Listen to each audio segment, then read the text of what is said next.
Comfortable છે કે કોઈના ગુજરાતી નહીં સમજાય એવું છે કોઈ? Okay, so my name is Mit Vekariya and I am from पेला धोराजी बाजू में गांव से सुपेड़ी त्या थी जो। और मैं ना ऐसे काफ़ी टाइम से लाइफ से ही नहीं चल रही है। नहीं मेरा मतलब ऐसा मेरा ऐसे आपके जैसा नहीं है कि ऐसे लॉकडाउन के बाद से लाइफ में डाउनफॉल शुरू हो गया वैसा कुछ नहीं। मुझे उस टाइम पे उतना कुछ खास फर्क पड़ा ही नहीं था। केम का अपनी पहला थी पथारी भरी गई थी। आई एम लाइक इससे ज़्यादा क्या ही खराब हो जाएगा। और मेरी ना लाइफ में बस अब तक की एक ही दिक्कत रही है कि मुझे ऐसे सबको बताना पड़ता है कि मैं भाई ऐसे दिन में 3 बार खाना भी खाता हूँ। ये लोग ऐसे एज्यूम कर ले रहे हैं जैसे मैं रोज उपवास रख रहा हूँ। ऐसे रैंडम आदमी ना मुझे ऐसे आके एडवाइस देना शुरू कर देते हैं और मुझे इनकी एडवाइस से कोई दिक्कत नहीं है। आई एम लाइक हाँ एडवाइस देना अच्छी बात है पर પછી માણા જેવી હોય કઈ ये मुझे कहने लग जाते हैं कि भाई ऐसे कॉम्प्लेन पी ले हेल्दी हो जा। इतने कैजुअली बोल देते भाई पंखे सॉरी मतलब ऐसे पेड़ पे लटकना शुरू कर दे, एक्सरसाइज शुरू कर दे। इनको लगता है मुझे कभी आइडिया ही नहीं है ये सब करने का कि ये सब करने से मेरी हाइट बॉडी बढ़ेगी या कभी मन ही नहीं हुआ होगा। नहीं मतलब मुझे भी ऐसे काफ़ी मन हुआ था ऐसे 1-2 मिनट के लिए। तो मैंने क्या ऐसे रात को 3 बजे पुशअप मारना शुरू कर दिया था। तो पहले पुशअप में तो मैं ऐसे ज़मीन में मर्ज हो गया एंड सेकेंड में लाइक आलो भाई भेगू नहीं थे गुदड़ा उठी हुई जाइए।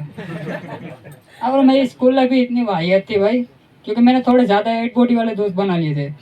तो अब जब भी टीचर 15 अगस्त या 26 जनवरी में नारे बुलवा रहे कि ऐसे आधी रोटी खाएंगे देश को बचाएंगे तो अब पीछे से मैं तो बोल ही नहीं पाऊंगा क्योंकि ये हरामी दोस्त पहले से ही तैयार बैठेंगे भाई देश से पहले खुद को तो बचा ले, आधा शरीर लेके घूम रहा है। तो चलो अब मेरे दोस्तों की बात बीच में आ गई तो मैं उनके बारे में बता ही देता हूँ कि मैं आयुष और बंटी हम तीनों ऐसे क्या पहली कक्षा से नहीं आंगनवाड़ी से दोस्त थे एक दूसरे के। और लाइक वो दोस्त नहीं है तो भाई ऐसे चालू क्लास में सिर्फ टॉयलेट सिर्फ एक कोई जाना है लेकिन साथ में 2 को हाथ पकड़ के ले जाएंगे भाई चल चल मजा आएगा मजा आएगा। मजा आ जाएगा तू कंप्यूटर लैब में चले टॉयलेट जा रहा है भाई इतना एक्साइटमेंट में। तो इसको एक बार टॉयलेट जाना तो मैडम को परमिशन तो ले ली मैडम के पास से पर ये मुझे भी इनवाइट कर रहा है कि मैं चल तू भी आ जा। तो अब ये टीचर ने देख लिया तो अब टीचर पूछे 1 सेकंड पहले तो ये तू इसको कहाँ ले जा रहा है। तो अब ये आयुष मैडम से बहस करना शुरू कर दिया कि मैडम इसको भी आना है। अरे एक बार मुझे भी तो पूछ ले मुझे आना नहीं आना सीधा शुरू हो जाते अपने हिसाब से ही। तो अब मैडम से एक सवाल पूछे कि चलो एक बार को मान लेते कि इसको जाना था तो ये बोल भी तो सकता है ना कि मुझे भी जाना है। इसने बोला ही नहीं। अब ये सवाल के लिए मैं तैयार ही नहीं हूँ लेकिन मेरा दोस्त आयुष मुझसे ज़्यादा तैयार। ये कहता मैडम ये ऐसे थोड़ा इंट्रोवर्ट ना तो इसने बोला नहीं बाकी इसको भी आना है। मैं इंट्रोवर्ट हूँ ये तो मुझे भी नहीं पता था भाई। मैं मेरी बाजू वाले को पूछ रहा हूँ भाई ये इंट्रोवर्ट होता क्या है। तो ये मुझे एक्सप्लेन कर रहा है भाई ये बहुत बड़ी बीमारी है आज जिसमें कोई कुछ बोल नहीं पाता। तो अब मुझ पर इतना प्रेशर बन गया कि मुझे नहीं जाना है फिर भी अब डिसीजन तो मुझे ही लेना है भाई। ये दोनों मुझे देख रहे हैं मैडम और आयुष। तो मैं कहा चलो एक बार को मान लेता हूँ क्योंकि ये इतने कॉन्फिडेंस से बोल रहा है आयुष भाई मुझे लगा इसके बाद में कुछ तो पॉइंट होगा शायद इसको मेरे बारे में मेरे से भी ज़्यादा पता है। पर चलो मैं अब ज़्यादा इसकी बात नहीं करूँगा क्योंकि आप लोगों ने एक चीज़ नोटिस की है कि स्कूल में जब हम सभी थे तो टीचर में क्या ऐसे गरीबी पे सिखाते थे कि भाई देश में गरीबी हो कितनी बड़ी प्रॉब्लम है राइट। पर मुझे ना ये सुन के काफ़ी बुरा लगता था उस टाइम पे। आई एम लाइक ये सभी लोग गरीबी पे इतनी सारी बातें कर रहे हैं मिडिल क्लास को कोई ध्यान भी नहीं ले रहा। और मैं पर्सनली बताऊँ तो मैं गरीब से ज़्यादा गरीब तो मुझे ये मिडिल क्लास वाले लग रहे हैं। मैं मेरे घर की ही बात करूँगा भाई।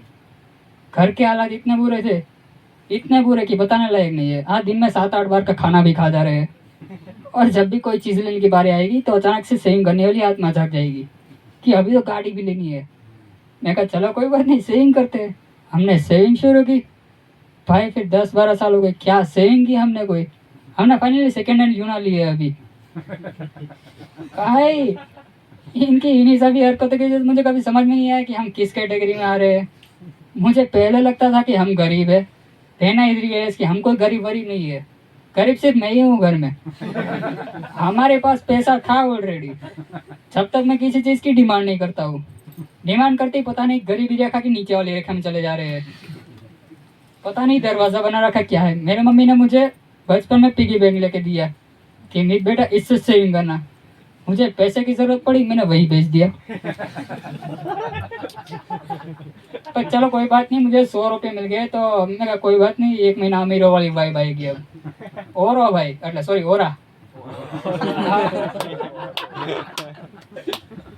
वैसे अपने पास टाइम है अभी या खींच सकता हूँ थोड़ा? तो मैं रिसेंटली अभी कॉलेज गया था काफी टाइम पहले, पता नहीं कब गया था एडमिशन लेने के बाद तो। पर मुझे कभी ऐसा कॉलेज करना नहीं था। वो तो मेरे दोस्त लोग आए मुझे बोल रहे भाई कॉलेज कर ले, जन्नत वाली फीलिंग चाहिए तो कॉलेज करनी चाहिए, एडमिशन ले ले अच्छा लगेगा। मैंने एडमिशन लिया, बिल्कुल भी अच्छा नहीं लग रहा। मैं पहले दिन इतना एक्साइटेड में था भाई कि पहले दिन कॉलेज जा रहा हूँ। सवेरे 8 बजे पहुंच गया वहाँ पे, क्लासरूम में एंटर हुआ, सारी एक्साइटमेंट की माँ बहन हो गई। मैं क्लासरूम में एंटर होते ही देख रहा हूँ लड़के और लड़कियाँ एक ही क्लासरूम में है, लड़कियाँ इस तरफ है लड़के इस तरफ है, बीच में इन्होंने इनविजिबल बॉर्डर बना रखी है। मैं कहा, क्या जन्नत है यार, ताला मार दो इसको पहले तो। इससे अच्छा तुम्हारे मेरा 7वीं 8वीं का ट्यूशन था भाई। मैं ना सिर्फ वहाँ पे एक ही चीज़ को देख के हैरान था, सिक्योरिटी गार्ड जो गेट पे खड़ा था। हमारे वो स्कूल में नहीं था, वहाँ पे तो मैं खुद 2-3 बार खड़ा रहा हूँ। आज सर ऐसे आ रहे हैं, मैं सर को गुड मॉर्निंग सर बोल रहा हूँ, और वो इतना वाहियात सिक्योरिटी गार्ड, उसने मुझे 2-3 बार मना कर दिया था पहचानने से कि भाई तुम हमारे कॉलेज से तो नहीं लग रहे, आईडी कार्ड दिखाओ। पहली बात तो ये, तुम्हें ऐसा क्यों लगता है कि बाहर से किसी को आने का मन करेगा तुम्हारी कॉलेज में? मुझे खुद मन नहीं था भाई, मैं नहीं आना चाहता था। ये बोल रहे सेमेस्टर फीस जमा करवाओ लो। तो चलो ज़्यादा टाइम नहीं लेंगे और आपके होस्ट को वापस बुलाएंगे। तो एक बार जोरदार ताली आपके होस्ट के लिए।